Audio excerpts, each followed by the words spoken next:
função da igreja, o propósito da igreja que foi fundada por Jesus, que é ir e alcançar os perdidos com o evangelho de salvação, né? Amém?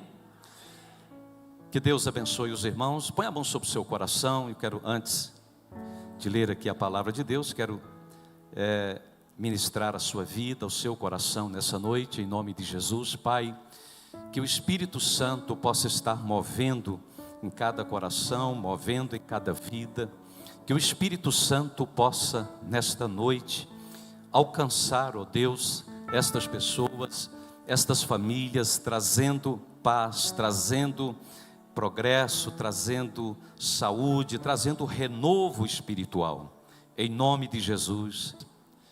Pastores, pastoras, o texto de Jeremias capítulo 3, verso 15, onde o Senhor Deus disse uma certa vez ao povo de Israel: dar-vos-ei pastores segundo o meu coração, que vos apacentem com conhecedores. Nós temos uma responsabilidade, um compromisso de crescer a cada dia no conhecimento, mas também na inteligência. Pastor não pode ter uma mente fechada. Pastor não pode ser ultrapassado. Inteligência, ou seja, o seu intelecto tem que funcionar bem.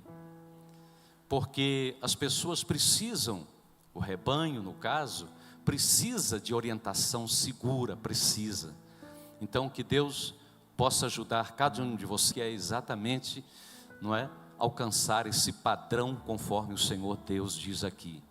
Deus quer pastores com essas características, pastores que desempenhem essa responsabilidade, esse compromisso, esse dia possa estar vos abençoando ricamente em nome de Jesus. Amém? Fala comigo assim: renovando as forças, esperando no Senhor. Fala de novo. Eu quero ler em Isaías 40, verso 31, que diz o seguinte: mas os que esperam, aliás eu vou pedir para vocês lerem, está aqui, né, o texto no telão, vamos ler juntos? Mas os que esperam no Senhor renovam as suas forças.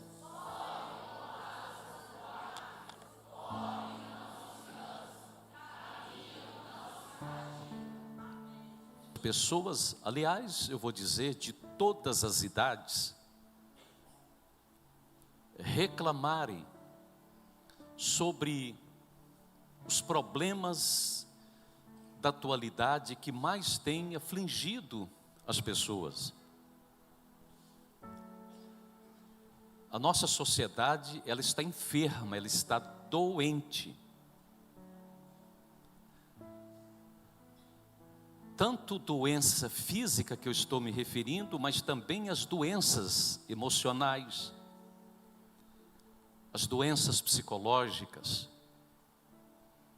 Isso, o nervosismo,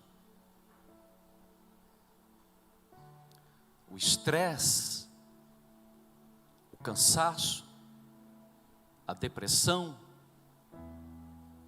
a angústia, enfim, são coisas que afetam diretamente a parte psicológica das pessoas. E isso, irmãos, tem um tempo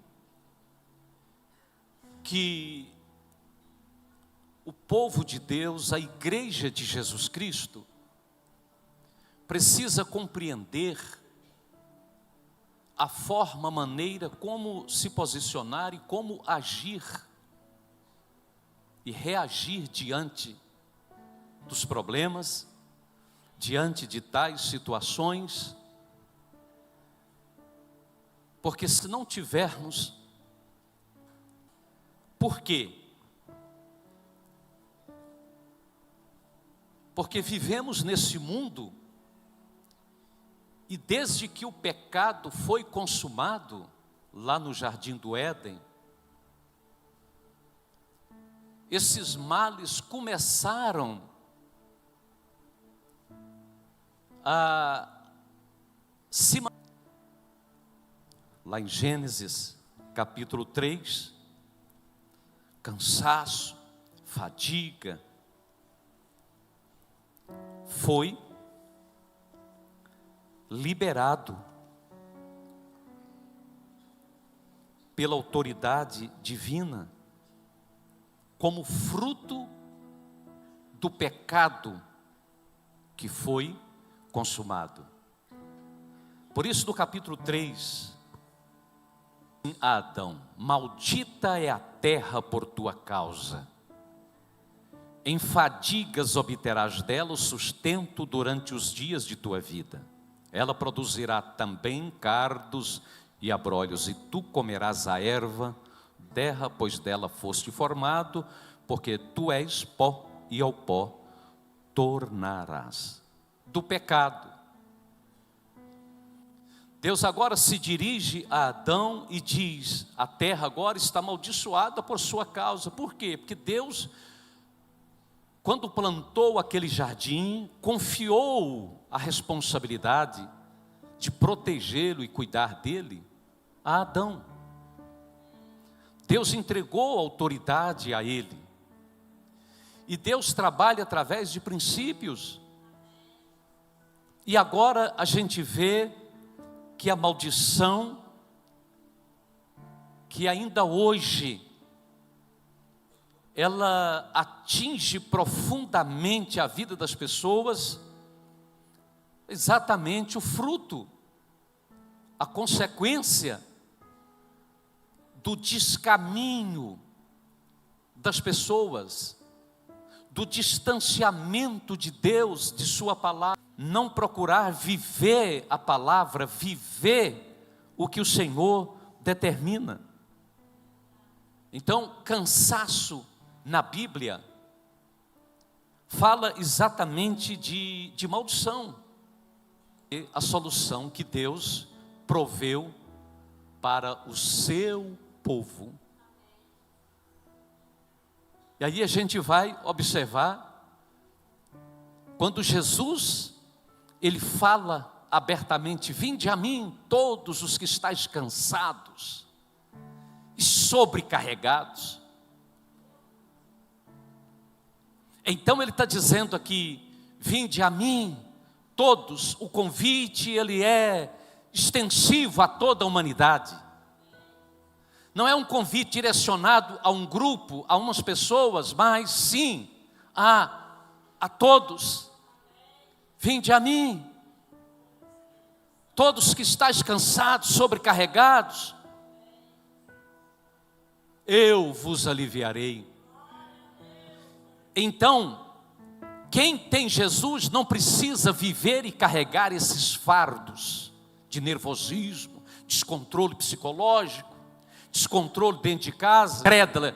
Isso é coisa de gente pagã, porque quem tem Jesus está livre dessas coisas.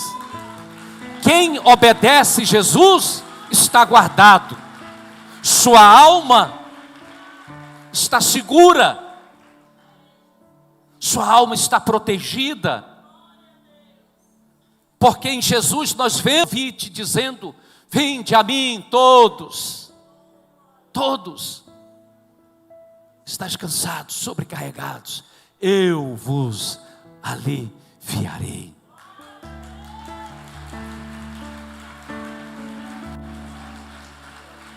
Depois ele vai falar para tomar o jugo dele: tomai sobre vós o meu jugo, aprendei de mim, porque eu sou manso e humilde de coração, porque o meu jugo é suave, meu fardo é leve. O jugo fala da responsabilidade, fala do compromisso. E é interessante que Jesus está falando aqui a todos. Às vezes está pensando que a palavra aqui é direcionada apenas àquela pessoa perdida, aquela pessoa que nunca conheceu o Evangelho. Convite é para todos. Fala para uma pessoa: se essa palavra é boa, irmão, para mim e para você. Voltando aqui ao texto de Isaías 40.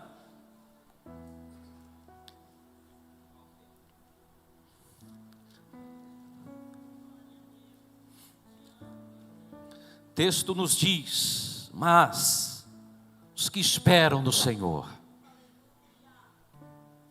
renovam suas forças, sobem com asas como águia, correm, não se cansam, caminham e não se fatigam. Vários textos que compara a nossa vida em Deus, ou que associa, né, a sua maneira de agir com a águia. É algo assim muito interessante quando a gente pode assim estudar a águia. Uma equipe de cientistas há muitos anos atrás resolveram por um longo tempo estudar as águias nos Estados Unidos. E quando a gente então procura na própria Bíblia, nós vamos ver aqui algumas referências que falam sobre a característica: velozes, tem firmeza, tem determinação, e elas nos ensinam muito. Por isso Jó, ele faz, lá no capítulo 39, menção da águia, verso 27, e também o verso 28, o seguinte: habita no penhasco onde faz a sua morada, sobre o cimo do penhasco, em lugar seguro. Então, a águia em lugares baixos. A águia habita exatamente nos penhascos, no cume dos montes, nos lugares mais altos. Talvez você nunca tenha comido um ovo de águia. E certamente, até nos zoológicos, não é fácil encontrar uma águia. Porque a águia habita, a vida dela é uma vida marcada exatamente por circunstâncias que estão condicionadas à sua maneira de viver. Quando vem uma tempestade, quando vem vento forte, isso não é problema para a águia, porque ela simplesmente alça um voo, fica por cima dos fortes ventos, da forte chuva. Só tem uma outra ave que costuma encrencar com a águia, o urubu. E é um problema, porque quando a águia está voando, o urubu costuma ir lá e vem por cima dela e começa a picá-la. Mas tem uma coisa: o urubu não briga com ele, mas sabe o que ela faz? Voa mais alto, voa para cima. E aonde ela chega, o urubu não consegue ficar, porque ele não tem a respiração de onde ela chega. E ele tem que voltar.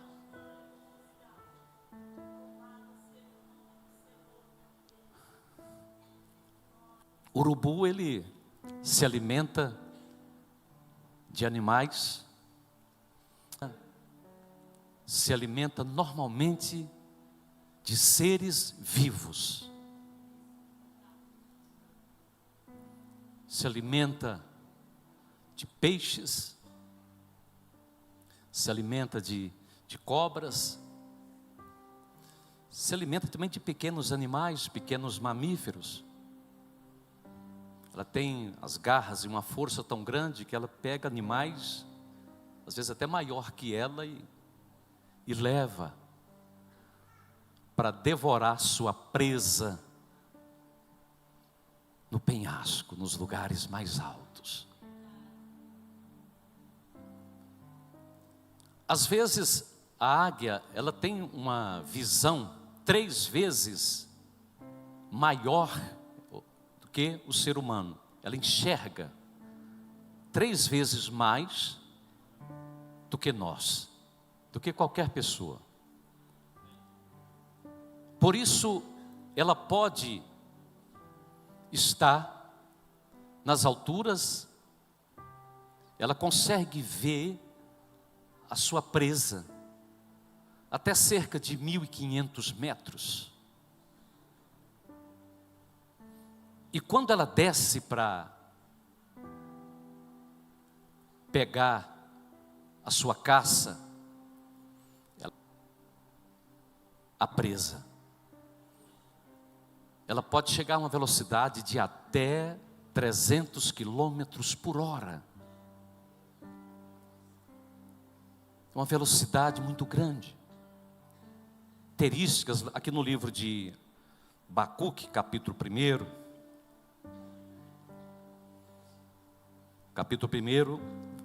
verso 8.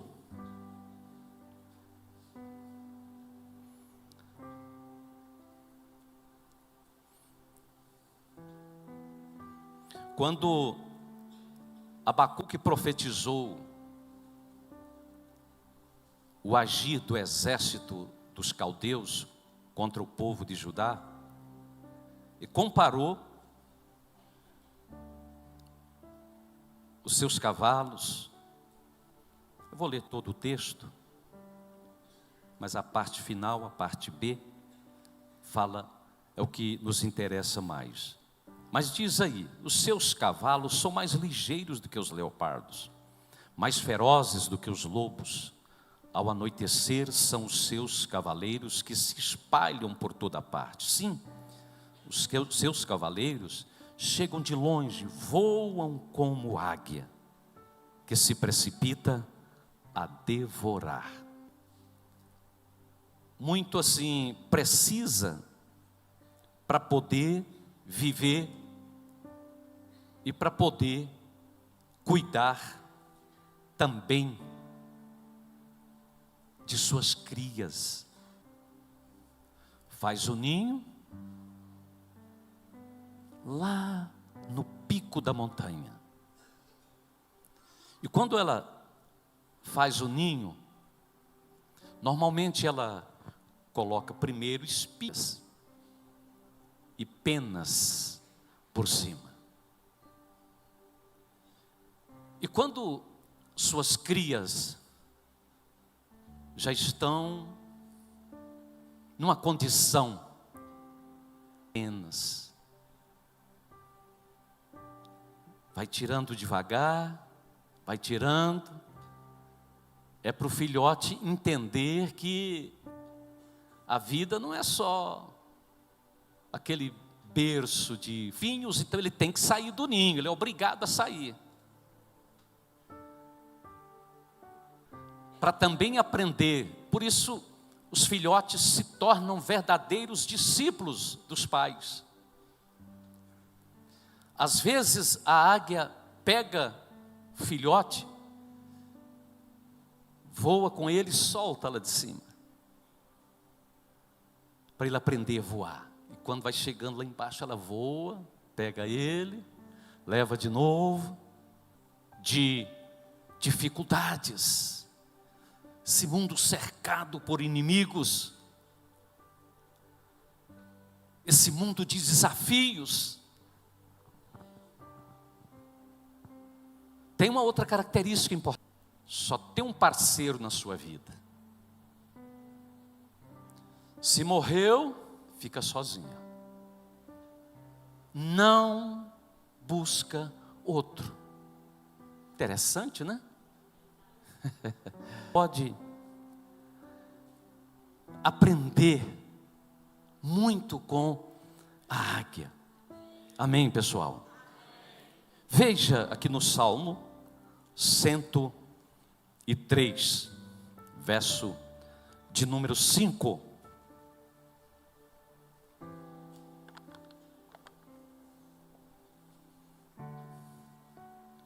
Quem farta de bens a tua velhice, de sorte que a tua mocidade se renova como a da águia.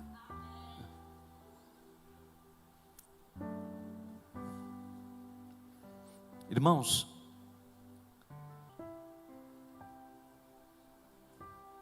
o problema é que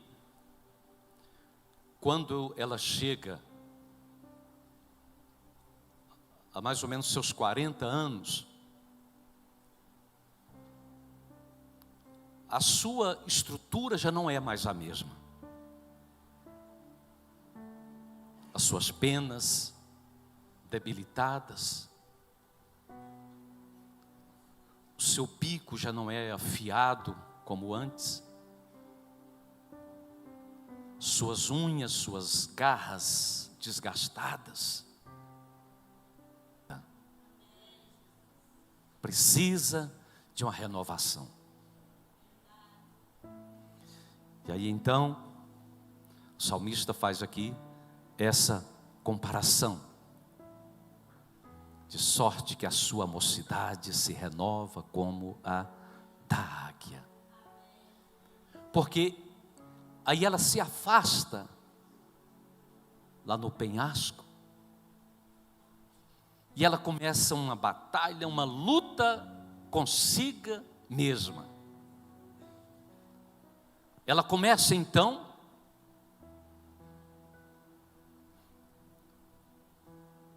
a tirar, arrancar as suas penas, de trabalhar com ele nas pedras,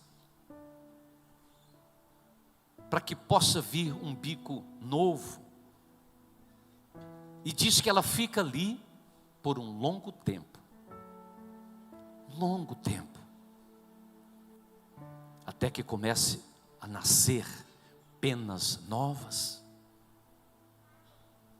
suas garras se renovam, o bico. Da mesma forma, e quando ela sente que ela está renovada, ela então pode viver até por mais 30 anos. De nós que confiamos em Deus, renovar as nossas forças no Senhor como a águia. Renovar a nossa estrutura. E quando a palavra de Deus está falando sobre renovar as nossas forças, são nossas forças mentais, espirituais, psicológicas, que precisam consequentemente serem renovadas através da graça, da misericórdia do Senhor. Louvado seja o nome de Jesus. Por isso, voltando aqui ao texto de Isaías 40, o texto-chave, nós podemos observar que aqui ele começa o versículo dizendo: mas os que esperam no Senhor. Se você observar esse capítulo, e especialmente aqui os versos anteriores, você vai ver como no 28, por exemplo, Deus fala assim: não sabes? Deus questionando o povo dele na época: não sabes? Não ouviste que o eterno Deus, o Senhor, o Criador dos fins da terra, nem se cansa, nem se fatiga?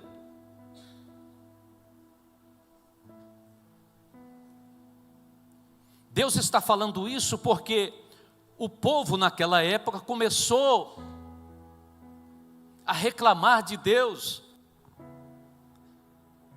E agora Deus está dizendo: será que vocês não aprenderam? Vocês não sabem? Vocês não têm conhecimento de quem sou eu? Vocês nunca ouviram? É Deus agora questionando o povo. Verso 29 ainda ele diz: faz forte ao cansado e multiplica as forças ao que não tem nenhum vigor. Deus está falando aqui de suas características. Deus está dizendo que Ele não é um Deus limitado, um Deus fraco, frágil. Mas Ele é sim características minhas. E Ele agora diz àquele povo: eu faço forte o cansado, eu multiplico as forças àquele que não tem nenhum vigor. E aí ele vai dizer no verso 31, mas os que esperam no Senhor. Outra tradução, ou outras traduções vão dizer: mas os que confiam no Senhor. Então essa palavra Deus está dizendo, e a própria expressão mas, Ele está dizendo assim: você pode ver pessoas cansadas, cair à sua direita, cair à sua esquerda, 1000 cair ao teu lado, 10.000 à sua direita, você pode ver de tudo. É Deus que está falando.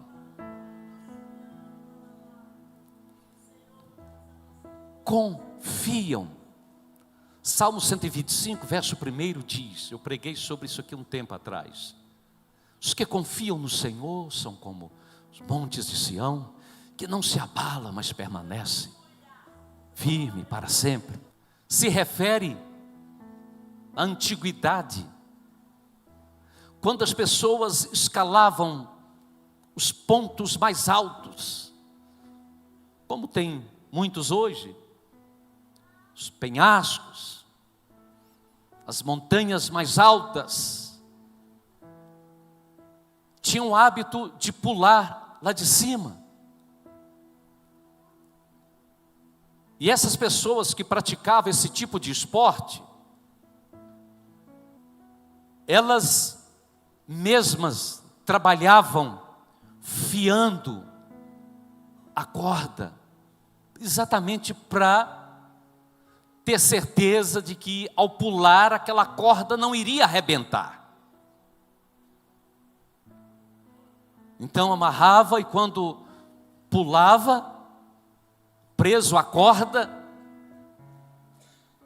ele estava seguro, porque aquela corda havia sido confeccionada. É isso, é pular do penhasco, é pular da montanha mais alta, sabendo que o Deus Todo-Poderoso é que vai te sustentar, é que vai te segurar até você chegar. É isso que é confiar. Confiar no Senhor. E agora Ele está dizendo aqui: mas os que confiam ou esperam no Senhor, significa exatamente isso, crer. Significa acreditar na resposta do Senhor. Isso é esperar no Senhor. Se posicionar, crendo, acreditando que o socorro vem dele, que a resposta. Aliás, irmãos, você sabe que esperar em Deus, ninguém gosta de esperar. Mas esperar em Deus é algo assim tão proveitoso que gera crescimento espiritual, maturidade espiritual. É algo salutar para a vida da pessoa, esperar no Senhor, confiar no Senhor. Amém, amados? Colossenses capítulo 3, verso 2. vai nos dizer: pensai nas coisas lá do alto, não nas que são aqui da terra. Como eu disse, as coisas aqui da terra gera cansaço, gera fadiga, gera nervosismo, gera estresse, gera depressão, doenças e mais doenças. Mas aqui o Espírito Santo está dizendo: pensai então nas coisas lá de cima, onde Deus está. Diz que na nossa mente, durante um período de 24 horas, ela pode ser atingida por até 70 mil pensamentos. Vem pensamentos bons, mas vem pensamentos ruins. Às vezes você está sentado, assistindo o culto, mas quantos pensamentos rondam a mente? Então, se você estiver pensando em Deus, pensando nas coisas lá do alto, você vai purificar a sua mente, o seu entendimento. Tem hora que a gente tem que expulsar, repreender tais pensamentos. E precisamos fixar, amados, nesse tempo em que estamos vivendo, fixar os nossos olhos e nossa visão espiritual, nosso intelecto no Senhor, no Deus Todo-Poderoso, para que assim não sejamos dominados pela fadiga, pelo cansaço, pelo estresse, pelo nervosismo e pelas doenças que pairam aqui nesse mundo. O salmista, no capítulo 121, verso 1, ele fala: elevo os olhos para os montes, elevo os olhos para o alto, de onde me virá o socorro? Esse contexto que eu acabei de falar, você sabe por que há muitas pessoas que sofrem dessa forma? Porque não aprenderam que sua provisão, ela vem, ela é do alto, que o seu sustento não está aqui nesse mundo, ela é de cima, que o dinheiro que você recebe é apenas semente, mas quem é o dono da prata, do ouro, das riquezas, quem supre todas as necessidades dos exércitos, é Ele. Não ponha sua expectativa nesse mundo, o mundo jaz no maligno. Não ponha sua expectativa nas coisas aqui da terra, mas nas coisas lá do alto, é onde o Senhor está. Porque senão você será levado pelo cansaço, você será conduzido pela fadiga, você não conseguirá trilhar o caminho que você precisa. Às vezes, irmãos, muitas pessoas, elas estão mesmo servindo ou com seus nomes arrolados numa igreja, mas estão impossibilitados no Senhor, como diz a sua palavra. Lá em Lucas 21, verso 27 e 28, falando sobre os princípios das dores, sobre o fim dos tempos, olha o que Jesus fala aqui. Então se verá o Filho do Homem vindo numa nuvem, com poder e grande glória. Jesus vai vir lá do alto, lá de cima. Fique atento, é isso que está falando aqui. Não vai chegar andando aí, lá pela rua Legar Maciel, chegando lá no aeroporto, não, é lá de cima. Ele vem lá do alto. Fique atento, fica ligado com o céu. Ele fala então por quê? Verso 28, ora, Outra tradução: olhe para o alto, porque a vossa redenção se aproxima. Então, há pestes,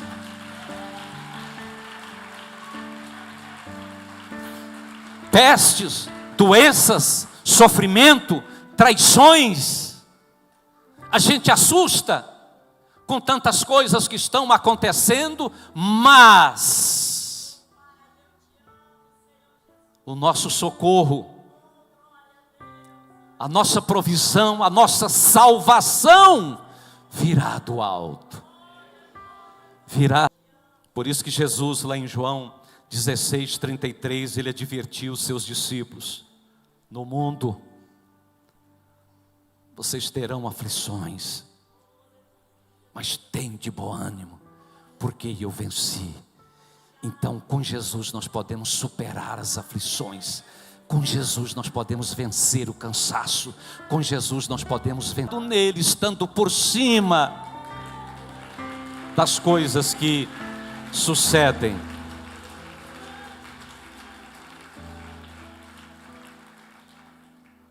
Amém, amados? Voltando aqui ao texto de Isaías, ainda a capacidade de correr sem ficar exausto. Olha que coisa tremenda. E não ficar fadigado. Está falando, amados, dessa condição da gente poder correr, caminhar a corrida dessa vida, mas com a cabeça erguida,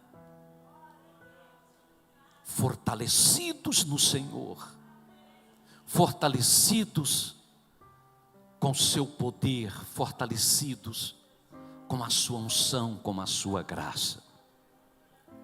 Nós temos 3 que são essenciais, amados, para a nossa conquista. São essenciais para nos manter fortalecidos: jejum, a palavra e oração. Jejum é uma arma para vencer o inimigo. O jejum nos fortalece espiritualmente, porque nós conseguimos disciplinar a nossa carne através do jejum. E também a oração vai nos conectar com o Todo-Poderoso.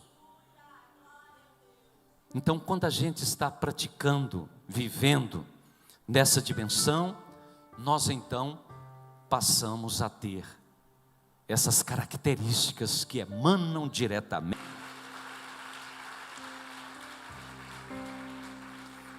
Irmãos, há muitas pessoas fracas no meio cristão, entre nós. Há muitas pessoas enfermas espiritualmente, cansadas, fatigadas, mesmo conhecendo a palavra. Mas às vezes, irmãos, tem pessoas que passam uma semana no capítulo. E a gente precisa não apenas ler, a gente precisa estudar a palavra. A palavra é nosso alimento, é o nosso sustento.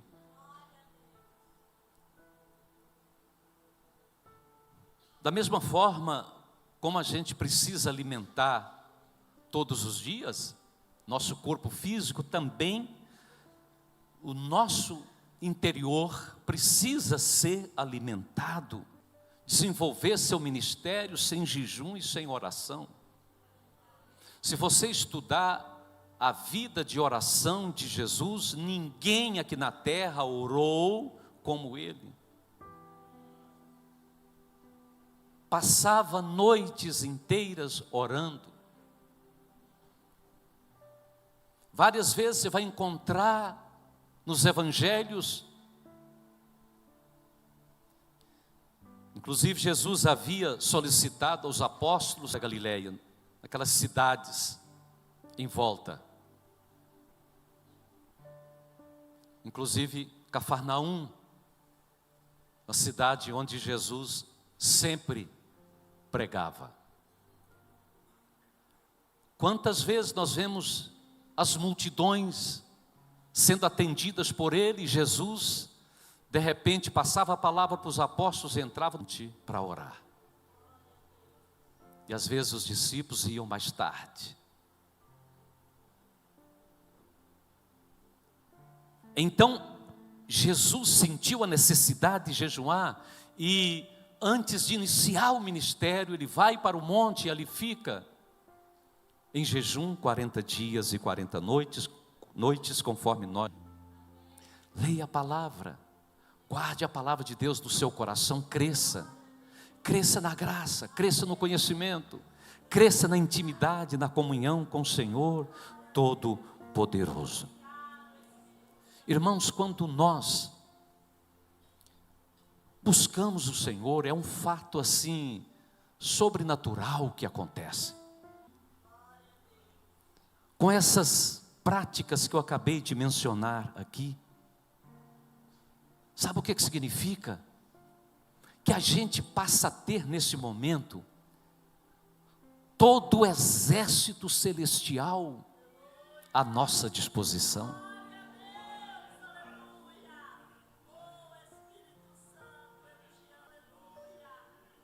Se for preciso, entra em ação para nos responder.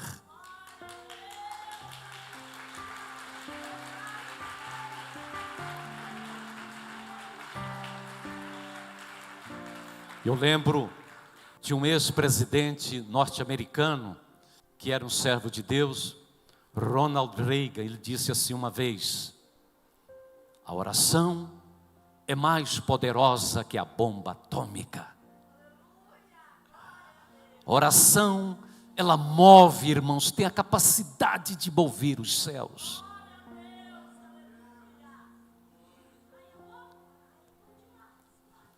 No livro de Daniel, no capítulo 9, observe aqui, do verso 20 até o 23.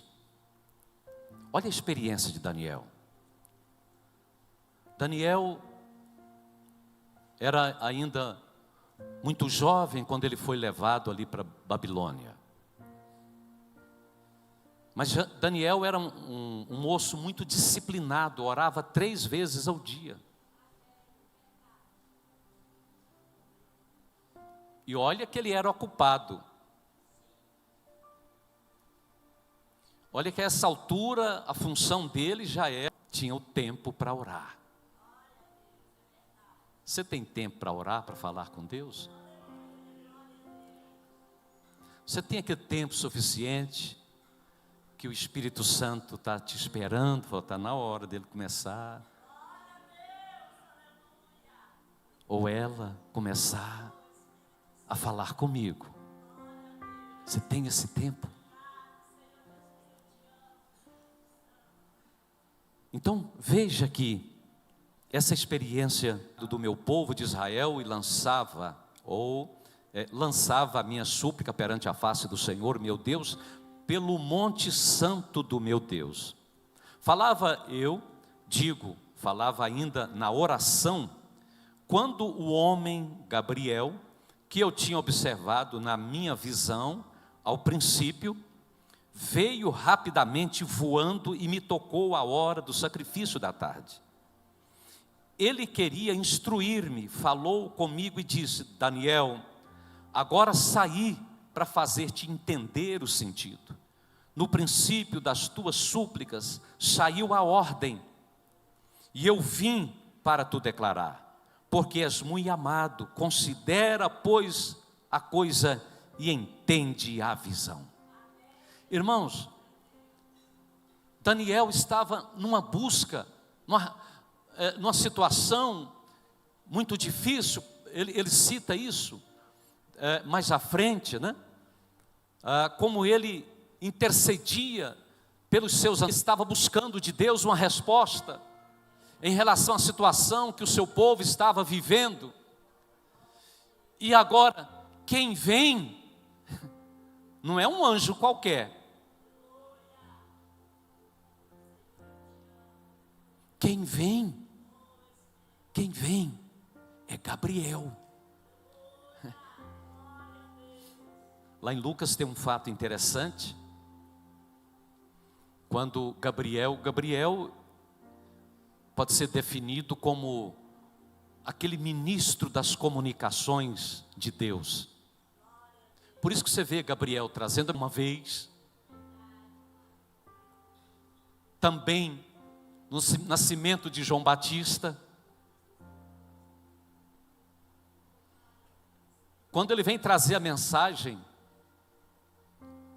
para Zacarias, diz a palavra que Zacarias duvidou, mas como? Olha, eu já sou velho. Sabe o que Gabriel falou para ele? Eu sou Gabriel. Eu assisto diante de Deus. E como você não creu no que eu te falei, você vai ficar mudo até essa criança nascer. Então Gabriel não é qualquer um, não. Agora, quem vem ao encontro de Daniel? Gabriel. Daniel, você é muito amado. Deixa eu te falar uma coisa, Deus não tem favoritos, Deus não tem prediletos, mas aqueles que mantêm intimidade com Ele, na oração, no jejum, no estudo da palavra, alcançam seus favores muito mais rápido do que os que não mantêm.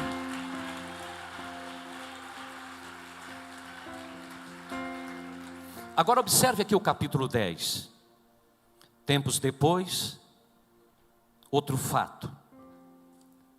Verso 10, das minhas mãos.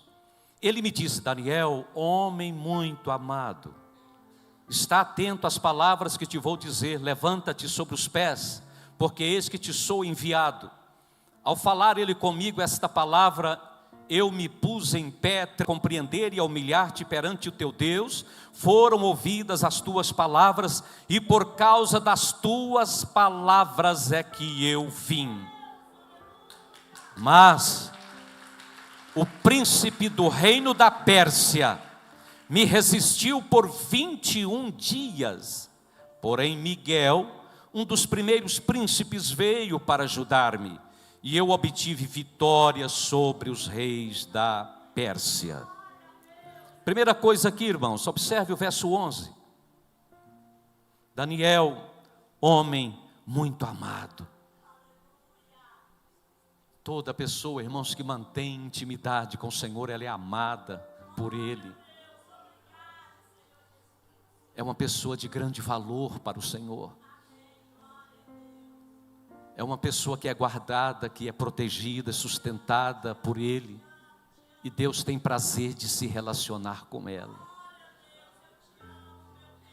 Depois no verso 12 ele fala assim, então me disse, não temas Daniel, porque desde o primeiro dia em que aplicaste o coração a compreender e a humilhar-te perante teu Deus, foram ouvidas as tuas palavras. Veja, irmãos, ele fala desde o primeiro dia. Mas ele teve que orar 21 dias. 21 dias, mas o anjo agora está dizendo para ele, o que aconteceu, Daniel?